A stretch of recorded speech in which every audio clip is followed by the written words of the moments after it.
Welcome back to Alloy Geek. In this video, we're going to take a look at the brand new Vanta Element-S by Evidence Scientific. Now, it's January of 2025 right now, and this analyzer has not been launched yet. It's going to be coming to you by the end of January, and we're going to help show you a little bit about a sneak peek of what comes with the new Vanta Element-S, as well as we're going to talk through some of the features in today's videos of this handheld XRF, and we're also going to look at some of the alloys that it can sort. So there's a lot of exciting stuff coming out of Evident right now, including that design. If you've checked out, haven't seen my Vanta Core video, check that one out. The Vanta Element-S is actually designed after the same platform. But without wasting any more of your time, let's break right into this box and see what the new Vanta Element-S by Evidence Scientific looks like. All right, let's take a look inside and see what we've got. Now, first of all, we're gonna notice that they have this high quality foam. This is that hard foam, that plasticized foam. I'm not sure what the technical term is for it, but it's much more durable than some of the other foam used for handheld XRFs out there. It also is has a little bit more support to it. And then this case is also a little bit smaller than we've seen for most handheld XRFs out there, which I actually like a smaller case. There really isn't a need. If it's very well laid out like this with a nice structured foam in the middle, it's really fantastic. Over here, we've got the power supply and the wall plug. You can plug the unit in directly to the power, or you can use this external battery charger to charge your battery. I would always recommend using your external battery charger to charge one of these brand new batteries.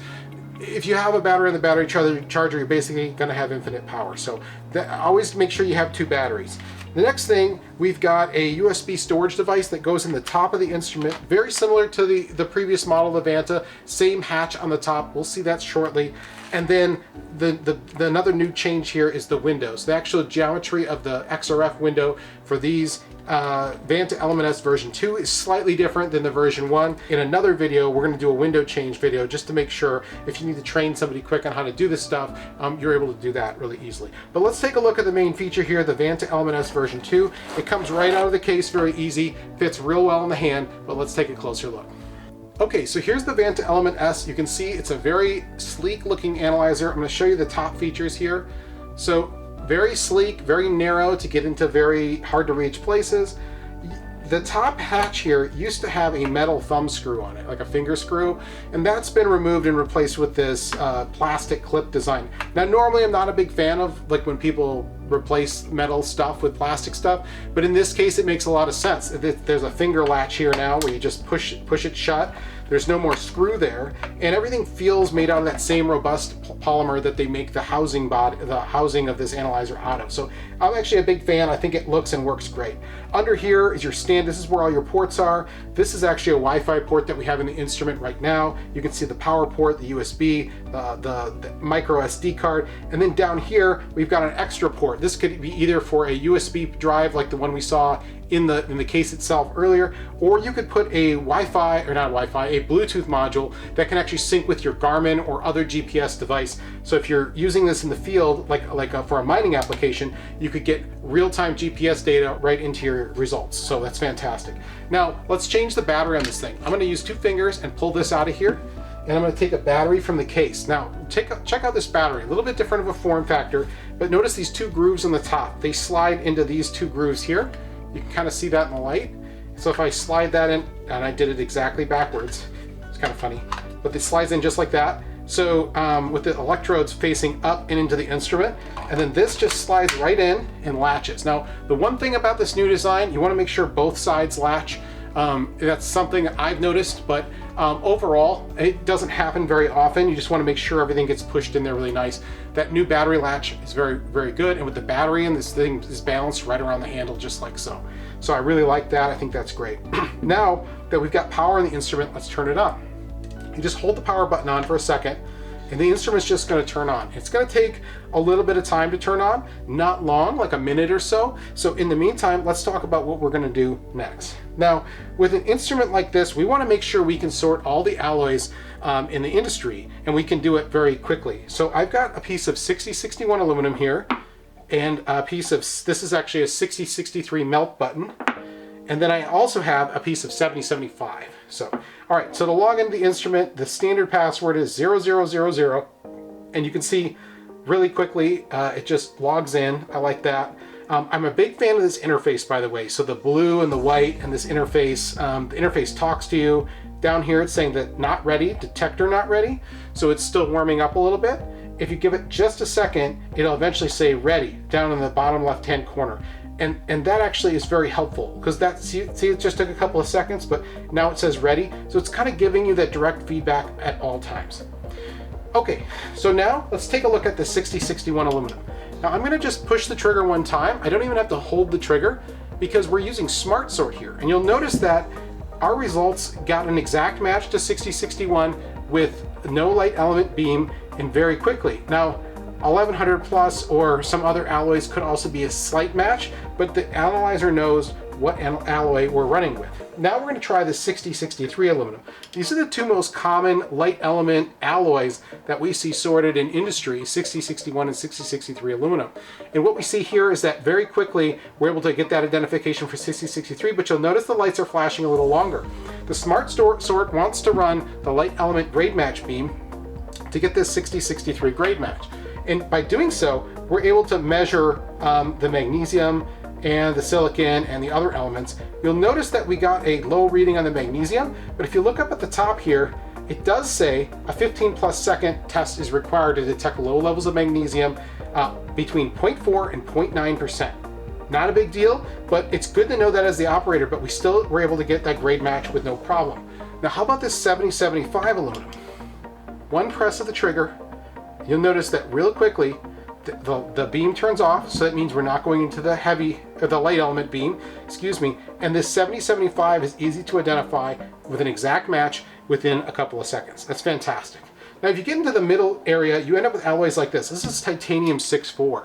And titanium 6-4 can be confused both with steels and aluminums, depending on what it is, but you'll see that the Smart Sort actually picks this up right away as titanium.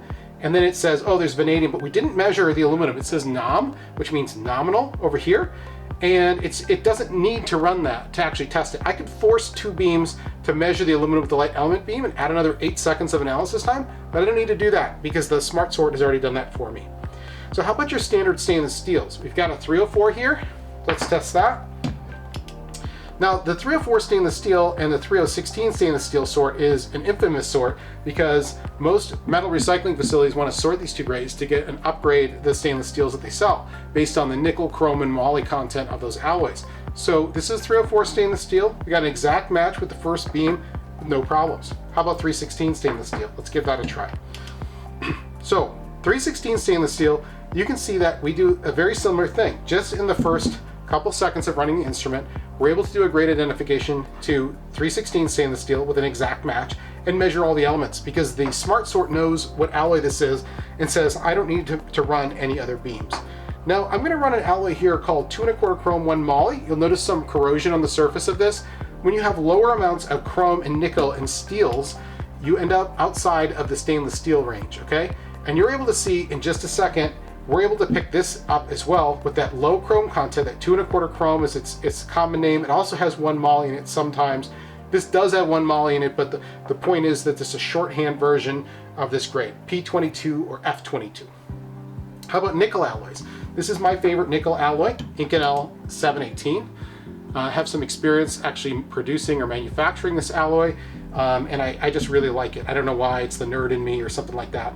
But 718, exact match right away. Now again, when we look down here, we've got aluminum, it has a nominal value, so we didn't actually measure the aluminum, but we're still able to do the grade match very quickly.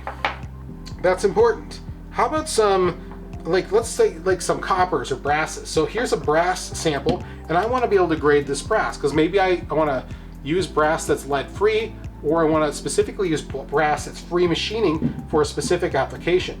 This is 360 brass, which is exactly the match we got. That is a free machining brass, and you can see almost 3% lead in this material. That's added so that you can machine away this material easier based on how the lead interacts with the metallurgy of this grade. And then on the other side of that, we have this 954 aluminum bronze. So this is a piece of copper that has aluminum added to it, along with some other alloying elements.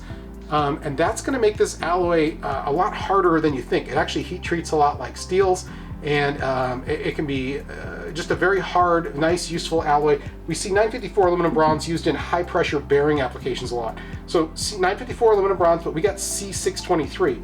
But if I tap this up here, one of the things about bronzes and brasses, any copper alloys is they typically have a couple different names based on how they're made. C954 is actually a cast alloy, but C623 is its wrought version. So there's two different production methods for exactly the same alloy. I can select that same alloy with a different name, and I can easily see that we have a grade match there as well. So pretty cool. The tips and stuff also are great on this handheld XRF, and I think a really good job by Evidence Scientific for a good entry-level handheld XRF. Now, let's take a look at some of the other physical features here. I have on the front here, this is the brand new window, so you can see the stick-on window, and look at that thing. It's flush with the surface of the XRF, and we also have the mesh, the Kapton mesh that reinforces this window to protect it against detector punctures. Now, while there is no active detector protection system for this handheld XRF, there is a very small aperture, and you do get the reinforcement of a nice window on the front with Kapton reinforcement that still does light element analysis, so that's important. Down here, this little black part here, there is actually supposed to be a pin connector there that's not included on the Vanta Element-S model. You need to go to a Vanta Core, and that little pin connector is pretty much just for the test stand. It's for the safety interlock, so when you plug the XRF into a test stand, it's going to talk to the test stand with a connector here. We don't have that available on this entry-level XRF, and that's okay. But let me just take a look at this interface. Like, absolutely beautiful. Really nice feedback for the operator. That smart sort, it's fast, it's intuitive. If I touch this top arrow, I get to see all the different things in here that I can mess with, and there's a lot of great settings in here. Up top here, choose your method. This is also brand new for the Vanta Element-S version 2. We've got Alloy Plus mode. That's what we just used to test the metal alloys, which includes light elements. We have car catalyst, which is catalytic converters. We have coatings mode, geochemistry mode, which does have a 3-beam operation out of this instrument, which is really cool. We have lead paint, which is for testing lead that's actually in paint, typically in old churches and things like that. A precious metals mode, which precious metals mode needs not to be confused with the Alloy Plus mode that we're using. There's a different elemental range for the precious metals mode. So if you are using precious metals for like jewelry, gold, stuff like that, use the precious metals mode. It'll give you carroting and everything much better. The RoHS Plus mode, or ROSE as some people say, that mode is for looking for basically lead-free electronics. And lastly, there is a soil mode in this as well. All of these are brand new modes for the Vanta Element-S version 2, and that lets you customize what calibrations you want. Now, I will tell you, you will have to pay for each calibration you want to add, but the fact that you have all these options now that you didn't before is fantastic. So there you have it, the brand new Vanta Element-S by Evidence Scientific. Is this going to give me the return on investment if I buy it for my business? And I would say yes. And in fact, Evidence Scientific has gone one step further and said they're going to give away a 3-year warranty with all of the Vanta Element-S models. Now, keep in mind that the Vanta and its predecessor, the Delta, are some of the most durable, hardworking, hardest to break handheld XRFs on the market today. And now you get a 3-year warranty included. I mean, it's a no-brainer that you're going to be able to use this without having any sort of like issue. Then the other thing is, for an entry-level XRF, this is probably the first one of its kind to be truly customizable with all those different modes that you saw out there. Everything from geological samples to catalytic converters to the standard like alloy sorting libraries, they're all available in the Vanta Element-S. Now, that's a lot of power. We've got this big LCD screen, and as you saw when I was testing some of those samples, it's giving me immediate feedback. It's using the smart sort. It's got tips and tricks. So that's what we have for you guys today. Would I recommend this Vanta Element-S by Evidence Scientific? Yeah, I actually would. I have a lot of trust in the Evidence Scientific brand because they just do a good job. The customer service is the best in the industry. There isn't almost anybody else where you can call and not get a voicemail box or someone giving you the runaround. You're gonna immediately get a human being to help you with this XRF. And sometimes it's just a simple question, and sometimes, oops, somebody dropped it or something's going on and it's not working right. Evidence Scientific is gonna be able to help you with that, while a lot of other companies are not. Specifically companies that may have moved their production overseas to Malaysia or Finland or Germany. We don't need to do that anymore. The best manufacturing in the world is done right here in the US. We have the best customer support here in the US. And if you don't believe that, just try to get customer support from one of those other organizations that's somewhere else around the world. That's not saying that those places can't have that. I'm just saying it's better right here in the USA. So Thanks for watching today. We'll see you guys next time.